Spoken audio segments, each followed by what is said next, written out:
News bulletin के पेश करता है काकाजी वेडिंग मॉल वुमेन्स एक्सक्लूसिव, मोती गली, चौमोहल्ला पैलेस रोड, हैदराबाद। अस्सलाम वालेकुम, आदाब। मैं हूं खलील फरहाद और आप देख रहे हैं बीबीएन चैनल का न्यूज बुलेटिन की शुरुआत करते हैं हेडलाइंस से। ज्ञान वापी मस्जिद के सर्वे की परमिशन देने का लोअर कोर्ट का फैसला गलत। MIM supremo barrister Asaduddin Owaisi ने अहमदाबाद में फिर एक मर्तबा अपने बयान को दोहराया। कौमी सियासत में एंट्री का ऐलान करने वाले सीएम केसीआर की बढ़ी सरगर्मियां। इंतखाबी पॉलिसी साज प्रशांत किशोर से फिर एक मर्तबा 18 मई को होगी मुलाकात। रियासत की सियासी सूरत हाल पर प्रशांत किशोर देंगे सीएम को रिपोर्ट।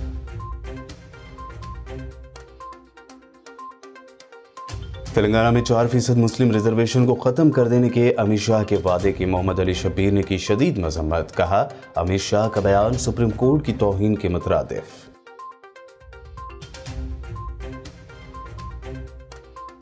अमित शाह के दौरे तेलंगाना को केटीआर ने बताया सियासी टूरिस्ट का टूर। प्रेस कॉन्फ्रेंस में कहा, एक और सयाह आया, खाया पिया और चल दिया। बीजेपी को बताया बकवास और जुमला party.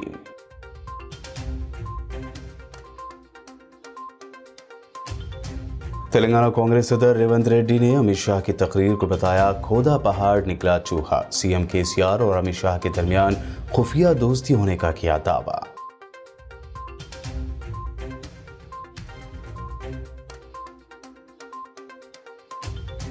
Communist party of India के कौमी सेक्रेटरी नारायणा का बीजेपी पर शदीद तनकीदी हमला। कहा, बीजेपी को वोट देकर मौका देना सुसाइड करने जैसा। ये थे हेडलाइंस। बढ़ते हैं खबरों की तफसील की जानिब। अहमदाबाद दौरे पर मौजूद MIM supremo barrister Asaduddin Owaisi ने मीडिया से बात करते हुए ज्ञान वापी मस्जिद के सर्वे की परमिशन देने के लोअर कोर्ट के फैसले को सरासर गलत करार दिया। प्लीज़ आप लोग टीवी चैनल पर जब कोई चीज़ दिखा रहे हैं, मेरी आपसे गुजारिश है, रिक्वेस्ट है कि आप पूरे फैक्ट्स को बोलिए। पहला फैक्ट ये है कि 1991 में ही ये इसी पॉइंट्स पर, इसी मुद्दों पर हाई कोर्ट ने स्टे दिया। वो स्टे वेकेट हुआ। आप अक्टूबर 2021 में ये 5 नए पिटिशनर्स कोर्ट को जाते हैं, वही सेम डिमांड उनका, और ये बोलते हैं कि हम सर्वे चाहते हैं और हमको ये कमिश्नर होना। जो 91 में स्टे दिया गया था, इसी बार डिमांड के ऊपर कोर्ट ने बोला नहीं, आप जाकर लोअर कोर्ट जो है ऑर्डर दे देता है। तो हमारा बोलना है कि लोअर कोर्ट का ऑर्डर गलत है। और दूसरी बात प्लीज़ समझिए कि मैं बार बार दोहरा रहा हूँ, at the cost of repetition कह रहा हूँ कि हमने पार्लियामेंट में क़ानून बना दिया कि 15 अगस्त 1947 को जो भी रिलीजियस प्लेस है उसको वैसे ही बरकरार रखेंगे, नेचर और कैरेक्टर चेंज नहीं होगा। आप मेरे को बताइए, सर्वे क्यों किया जा रहा है? फिर सर्वे किस लिए किया जा रहा है? सर्वे वजह क्या है उसकी? 91 के एक्ट में यह भी कहा गया कि अगर कोई भी किसी रिलीजियस प्लेस का नेचर और कैरेक्टर चेंज करना चाह रहा है तो उस पर एफआईआर बुक करना चाहिए। और मेरा डिमांड है कि उन लोगों पर एफआईआर बुक होना चाहिए, क्योंकि उसका मकसद वही है, नेचर और कैरेक्टर को चेंज करने का। और सुप्रीम कोर्ट ने जो बाबरी मस्जिद के टाइटल सूट में जो फैसला दिया, उसमें 5 जजेस ने कहा कि 91 का एक्ट भारत के संविधान के सेकुलरिज्म और बेसिक स्ट्रक्चर का हिस्सा है। तो ये फैसला ही गलत है लोअर कोर्ट का। दुनिया के 7 अजूबों में से एक ताजमहल के कमरे खोलने की अर्जी पर पूछे गए सवाल के जवाब में असदुद्दीन ओवैसी ने तंजिया जवाब दिया। उन्होंने कहा कि शायद इन कमरों में पीएम मोदी की डिग्री ढूंढना चाहते होंगे। देश में गेहूं का शॉर्टेज है, मगर कौन जिम्मेदार है? औरंगजेब जिम्मेदार है। देश में कोयला नहीं है, कौन जिम्मेदार है? बाबर जिम्मेदार है। देश में अनएम्प्लॉयमेंट नहीं है, कौन जिम्मेदार है? शाहजहां जिम्मेदार है। देश में कोयला नहीं है, कौन जिम्मेदार है? बाबर जिम्मेदार है। देश में अनएम्प्लॉयमेंट नहीं है, कौन जिम्मेदार है? शाहजहां जिम्मेदार है। सबके लिए मुगल जिम्मेदार है ना, मोदी जी तो जिम्मेदार ही नहीं है। ये मोदी सरकार शॉर्टेज सरकार है। ये तो ना कोयला है, ना गेहूं है, ना रोजगार है, कीमतें आसमान को छू रही हैं और रुपया गिरते जा रहा है, गिरते जा रहा है। तो शॉर्टेज सरकार बोलना चाहिए उसको। तो ताजमहल क्या है भाई? इतने साल के बाद हाई कोर्ट ने क्या कहा? देखिए, अभी मैडम का सवाल था, हाई कोर्ट में 2 जजेस ने कहा कि अब तुम कल बोलोगे हमारे चैम्बर में क्या हो रहा है, देखना चाह रहे हैं, उसको खारिज कर दिया। लोअर कोर्ट बोलता है नहीं, नीचे आके देख। अब बताइए, हाई कोर्ट भी बोल रहा है ये। अच्छा, इनको अभी क्यों ख्याल आया ताजमहल में ये है? ये समझ में नहीं आया। मेरे को लगता है कि वो जो नीचे जाना चाहते हैं ना, वो देखना चाह रहे हैं, बुरा मत मानिए, जोक कर रहा हूँ, कि नरेंद्र भाई मोदी की डिग्री कहीं ना मिल जाए उसमें। एंटायर पॉलिटिकल साइड डिग्री जो नहीं मिलती है उसको देख रहे हैं शायद, कि भाई शायद वहां पर मिल जाए, वही लगता है। तेलंगाना से निकलकर कौमी सतह की सियासत करने का ऐलान करने वाले सीएम केसीआर की सरगर्मियां बढ़ गई हैं। पिछले दिनों इंतखाबी पॉलिसी साज प्रशांत किशोर से उन्होंने मुसलसल 2 दिन बात की थी। ऐसे में खबर है कि इंतखाबी हिकमत अमली के माहिर प्रशांत किशोर तेलंगाना के वजीर आला के चंद्रशेखर राव से फिर एक मरतबा 18 मई को मुलाकात करेंगे। बताया जाता है कि रियासत की सियासी सूरत हाल पर वो वजीर आला को रिपोर्ट पेश करेंगे। माना जा रहा है कि किशोर वजीर आला को उन हलकों की रिपोर्ट पेश करेंगे जहां हुक्मरां जमात टीआरएस कमजोर है। मरकजी वजीर दाखिला अमित शाह ने अपने दौरे तेलंगाना के दौरान रियासत में मुसलमानों को दिए जा रहे 4% रिजर्वेशन को ख़त्म कर देने की बात कही, जिस पर साबिक़ रियासती वजीर व सीनियर कांग्रेस लीडर मोहम्मद अली शबीर ने शदीद एतराज़ जाहिर किया। ज़राए के मुताबिक शबीर अली ने कहा कि मुस्लिम रिजर्वेशन को ख़त्म करने का अमित शाह का बयान सुप्रीम कोर्ट की तौहीन के मुतरादिफ है। उन्हें मुस्लिम रिजर्वेशन की तारीख या कानूनी हैसियत नहीं पता। कांग्रेस लीडर ने कहा कि अमित शाह को मुस्लिम रिजर्वेशन पर कमेंट करने से पहले कुछ बुनियादी रिसर्च करना चाहिए था। सबसे पहले तो मुस्लिम रिजर्वेशन मजहब की बुनियाद पर नहीं दिया गया है। उन्होंने कहा कि यह मामला सुप्रीम कोर्ट में है। सुप्रीम कोर्ट ने मार्च 2010 में ही 4% मुस्लिम रिजर्वेशन को जारी रखने की इजाज़त दी थी। यह फैसला सुप्रीम कोर्ट के आईनी बेंच का था, इसलिए सुप्रीम कोर्ट के अलावा किसी के पास मुस्लिम रिजर्वेशन को रोकने का इख्तियार नहीं है। तेलंगाना की हुक्मरान जमात टीआरएस के कारगुजार सदर व रियासती वजीर आईटी तारक रामाराव ने मरकज़ की बीजेपी हुकूमत पर एक मरतबा फिर नुक्ताचीनी की है। मिनिस्टर केटीआर ने मरकज़ी वजीर दाखिला अमित शाह के दौरे पर तंज किया। उन्होंने कहा कि एक और सियासी टूरिस्ट ने रियासत का दौरा किया है। इससे पहले अमित शाह के तेलंगाना दौरे को रियासती वजीर हरीश राव ने भी सियासी टूर करार दिया था। उन्होंने ट्वीट करते हुए परिंदों की एक तस्वीर शेयर की थी और कहा था कि इन्हीं परिंदों की तरह अमित शाह का दौरा है, जो आते हैं, खाना खाते हैं, पेट भरते हैं और फिर चले जाते हैं। इसी तरह केटीआर ने भी आज प्रेस कॉन्फ्रेंस करते हुए जहां अमित शाह के दौरे को सियासी टूर करार दिया, तो वहीं उन्होंने बीजेपी को एक बकवास और जुमला पार्टी बताया है। తెలంగాణలో రాజకీయ పర్యాటకుల సందడి నడుస్తూ ఉన్నది. ఒక్కొక్క పర్యాటకుడు, ఒక్కొక్క టూరిస్టు రావడం, వచ్చి ఇక్కడ దిగంగానే आज का क्या थीम है, आज क्या बोलना है వాళ్ళ పాపం తెలియదు. సీజనల్ అప్పుడప్పుడు వచ్చిపోయేటోళ్ళు కాబట్టి ఇక్కడ వాస్తవిక పరిస్థితులు తెలియదు, క్షేత్రస్థాయి మీద అవగాహన లేదు.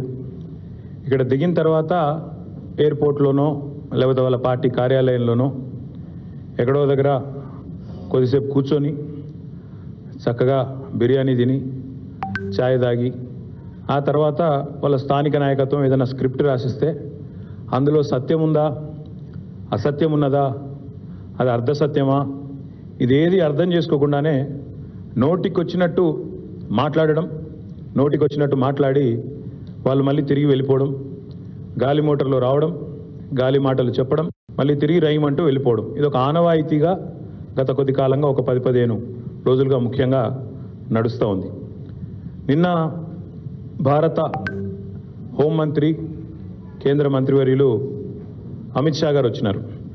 వచ్చి ఆయన మాట్లాడిన మాటలు, ఆయన నేను చెప్పిన అబద్ధాలు చూస్తూ ఉంటే ఆయన పేరు అర్జెంటుగా మార్చుకోవాల్సిన అవసరం అయితే ఉంది. ఆయన అమిత్ షా కాదు, అబద్ధాల బాద్షా. ఒక్కటంటే ఒక్కటి కూడా నిన్న ఆయన మాట్లాడిన మాటలో ఒక్కటంటే ఒక్క మాట కూడా నిజం లేదు. పచ్చి అబద్ధాలు, అర్ధసత్యాలు, కేవలం హడావుడి, గుల్కరాల్లేసి డబ్బాలో ఊపితే ఎట్లా అయితే సౌండ్ అవుతుందో అట్లాంటి ఒక పనికి మాలిన సౌండ్ తప్ప తెలంగాణకు పనికి వచ్చే ఒక్కటంటే ఒక్క మాట కూడా ఆయన నిన్న చెప్పింది ఏమీ లేదు.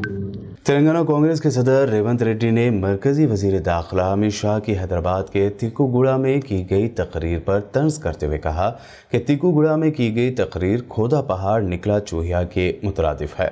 रियासती कांग्रेस सदर रेवंत रेड्डी ने ट्वीट करते हुए कहा कि अमित शाह ने वज़ीर आला तेलंगाना चंद्रशेखर राव के खिलाफ करप्शन के इल्ज़ामात तो लगाए, लेकिन उनके खिलाफ अमली तौर पर कोई कार्रवाई नहीं की, क्योंकि चंद्रशेखर राव और अमित शाह की खुफिया दोस्ती है. रेवंत रेड्डी के मुताबिक शाह चंद्रशेखर राव पर एक मक्खी भी बैठने नहीं देते. बुलेटिन में वक्त हुआ है एक शॉर्ट ब्रेक का. जल्द लौटेंगे और इसी तरह खबरों का सिलसिला जारी रखेंगे.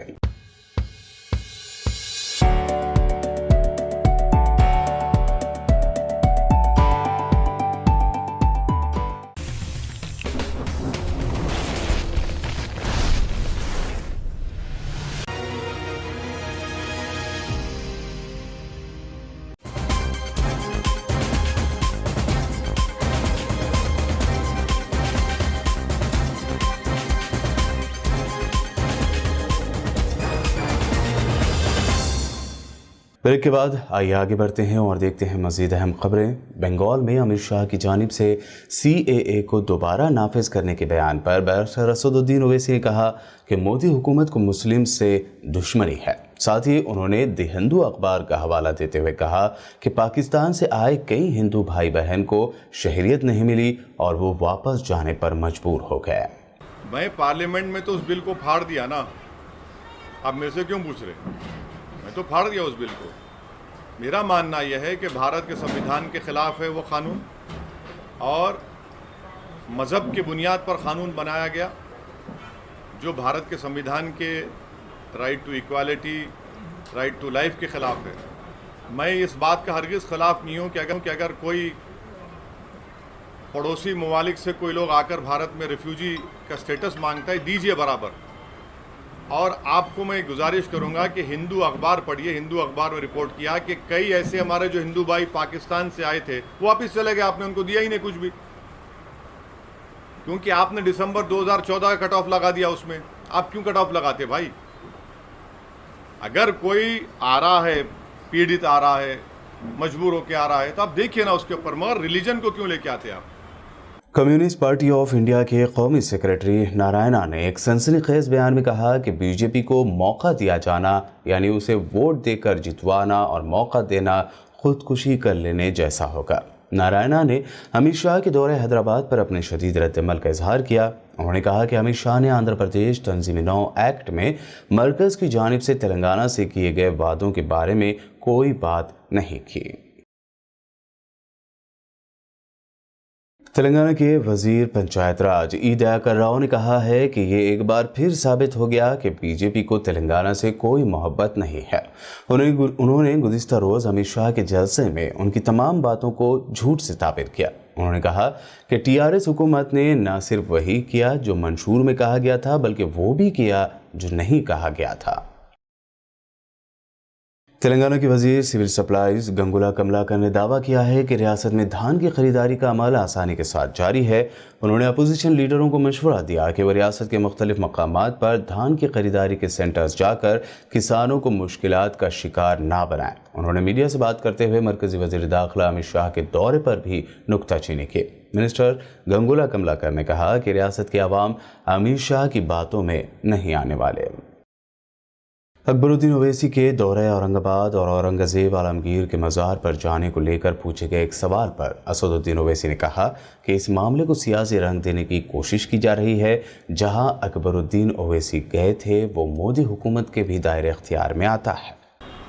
Mr. Akbaruddin Owaisi had gone to Aurangabad to lay a foundation stone for a school in which, irrespective of caste and religion, free education would be imparted to nearly, and once the building is completed, to nearly 800 to 1,000 students. That is why he went to Aurangabad. Now, unfortunately, you people have given a different color.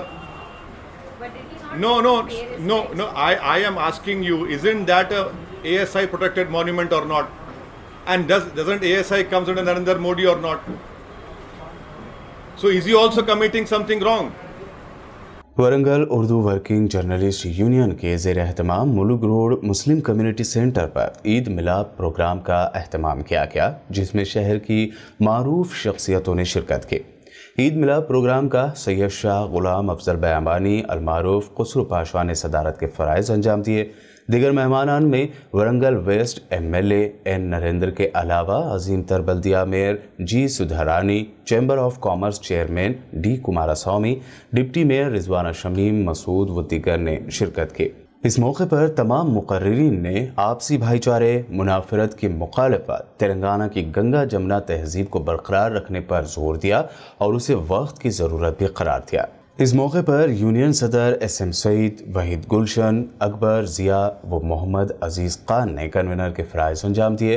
दिगर मेज़बान सहाफ़ियों में अलीम दानिश, मुनव्वरुद्दीन, सैयद ख्वाजा निज़ामुद्दीन, उमर माशूक शरीफ, कादर पाशा व दिगर शरीक थे। देखिए भाई नरेंद्र भाई की उनकी बेचैनी और नैना भाई की बेचैनी है, इससे बता रहा हूँ ईद मिलाद हम लोग से मिलने के लिए हमारे से ज़्यादा इस्तेमाल हम लोग में देखा गया। यानी बड़ी बात है, बहुत बड़ी बात है। इस मुल्क की जो ना खूबसूरती है कि इस मुल्क में जो ना हम लोग नज़र को परे रखकर मजहबी त्योहारों में जो ना अपने खुशियाँ बांटने वाली कौम आई है। मजहबी त्योहारों में एक दूसरे को जो है ना खाने खिलाने वाली कौम नहीं है, ये नफरतों को बांटने वाली कौम नहीं है। बना के ख्याल आया था कि जो ना वरंगल शहर में ईद मिलाद का नाम उर्दू साहब में भी जानने जो पहल कर रहे हैं और इत्तेफाक बैठ के बात पहल होगी। अल्हम्दुलिल्लाह प्रोग्राम बड़ा जो रखा है। आज ईद मिलाद अलाई बलाई, ईद मिलाद अलाई बलाई, ये दोनों का दूसरा नाम है। हिंदू मुस्लिम तहजीब संगम में वरंगल में हिंदू मुस्लिम चल रहा, इसके वास्ते हिंदू मुस्लिम वरंगल में अच्छा चल रहा, वो देखने वाला दूसरा पार्टी हमको ठीक नहीं चल रहा।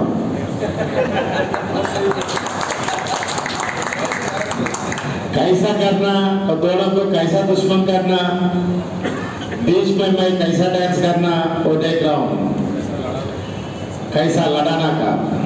ऐसी नहीं चलता वरंगल में। वरंगल में एक शरीफ आदमी है, उन वरंगल ईस्ट MLA है।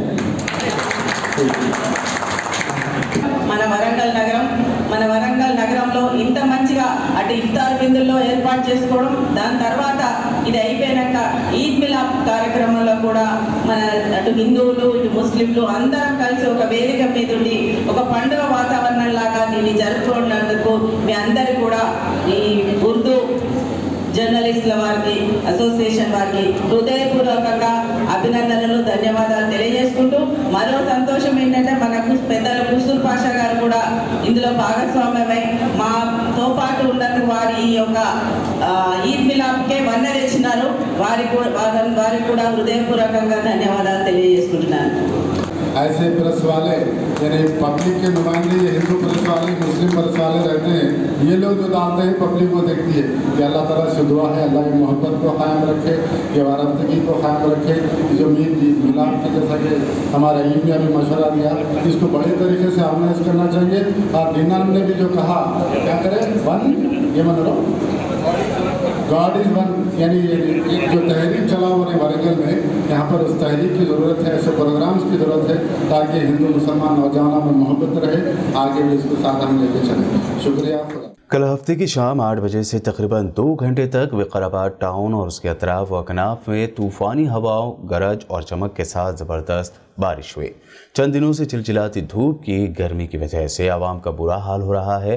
चंद घंटों की बारिश ने फ़िलहाल आवाम को गर्मी से तो उस रात राहत दिलाई, लेकिन अचानक बारिश के होने से 2 घंटे तक शहर में बिजली कट हो गई थी, जिसकी वजह से आवाम को दुश्वारियों का भी सामना करना पड़ा। हफ्ते की शाम ज़बरदस्त बारिश होने के बावजूद भी आज इतवार के दिन गर्मी की शिद्दत में कोई कमी देखने में नहीं आई।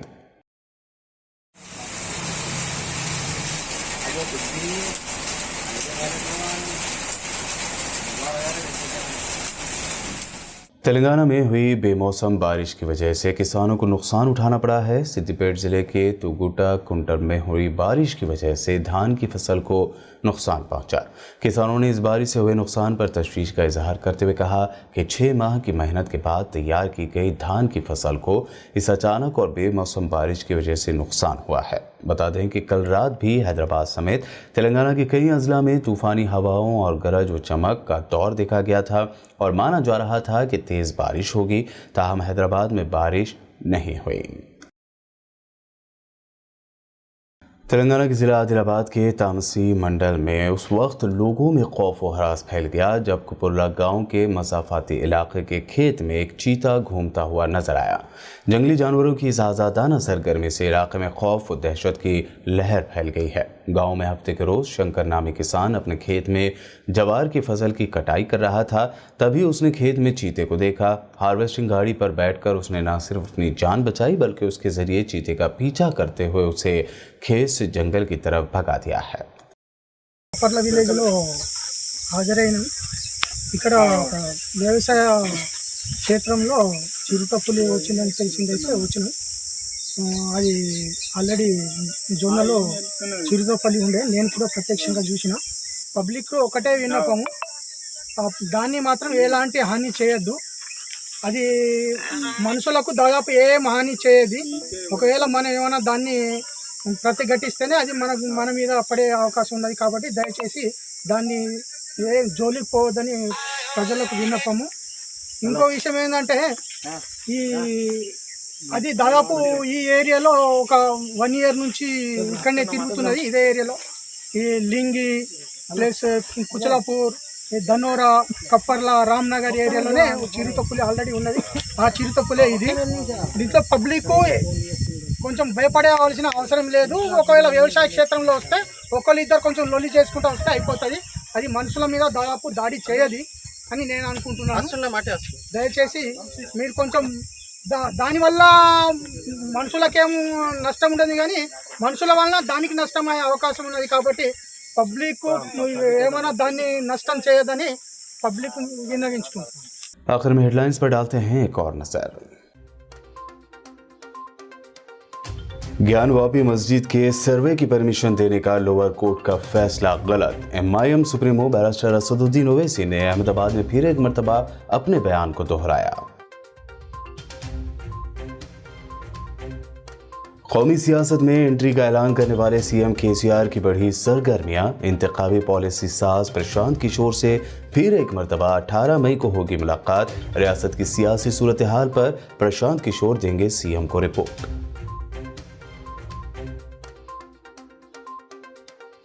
तेलंगाना में 4% मुस्लिम रिजर्वेशन को खत्म कर देने के अमित शाह के वादे की मोहम्मद अली शब्बीर ने की शदीद मजम्मत। कहा, अमित शाह का बयान सुप्रीम कोर्ट की तौहीन के मुतरादिफ।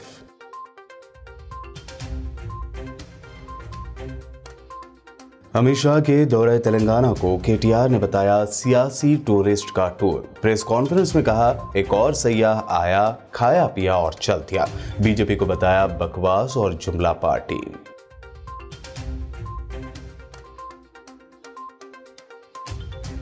तेलंगाना कांग्रेस सदर रेवंत रेड्डी ने अमित शाह की तकरीर को बताया खोदा पहाड़ निकला चूहा। CM KCR और अमित शाह के दरमियान खुफिया दोस्ती होने का किया दावा।